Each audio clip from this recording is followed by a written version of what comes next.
Hi everybody, my name's Katy Yocom and I'm going to be reading to you today a little bit from my debut novel. It's called 3 Ways to Disappear. And I know we're all stuck inside at home. I hope you all are being safe and healthy at home. So I thought I would read you a little bit of a passage that involves travel. So it's set in India, on a tiger reserve. When I was growing up, books and animals and travel were all really important to me. So when I wrote a book, I couldn't help but put animals in it and some faraway locations. And this section that I'm going to read is set on a tiger reserve. It is very early in the morning before the sun has come up, and it's very cold outside. And my protagonist, Sarah, is having an experience that's very much like an experience that I had while I was there. This novel is not autobiographical in any way, but this scene is based on something that I really experienced. So I hope you enjoy it. For 40 minutes, they waited in the biting air. Sanjay and Hari exchanged a few quiet words about Hari's children, then fell silent so as not to scare off the animals. The engine ticked intermittently as it cooled. Sarah thought the membranes inside her nose might freeze and shatter. For a time, she listened to the pressure pulsing in her ears to take her mind off her fingertips, burning with chill despite her gloves. A hoopoe stalked across the road, its headdress of black-tipped feathers swaying. Sanjay handed Sarah his copy of Birds of the Indian Subcontinent. As she read the field guide by the red beam of her penlight, something shifted in the atmosphere to her right.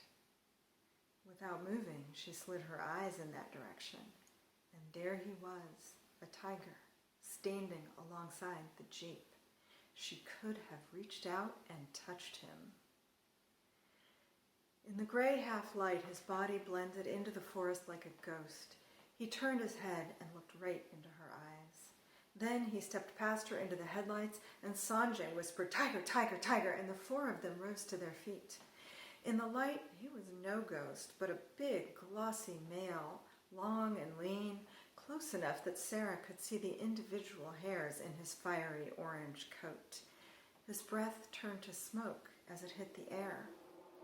Without taking her eyes off the animal, Sarah raised her camera. Something about the angle of the tiger's shoulder seemed eloquent, as if all his power and grace originated there. The backs of his black ears sported white spots that stared back like eyes, then disappeared as he flicked his ears backward to judge the jeep's proximity. He had registered their presence. That much was clear. But he had already measured them up and decided they weren't worth bothering about. He sauntered down the middle of the track, unhurried but purposeful, stopping every few feet to spray his scent on a tree or bush. 20 feet past the jeep, he reared up and placed his forepaws on a tree trunk, stretching easily 6 feet up. In profile, his eye glowed amber, as if lit from within.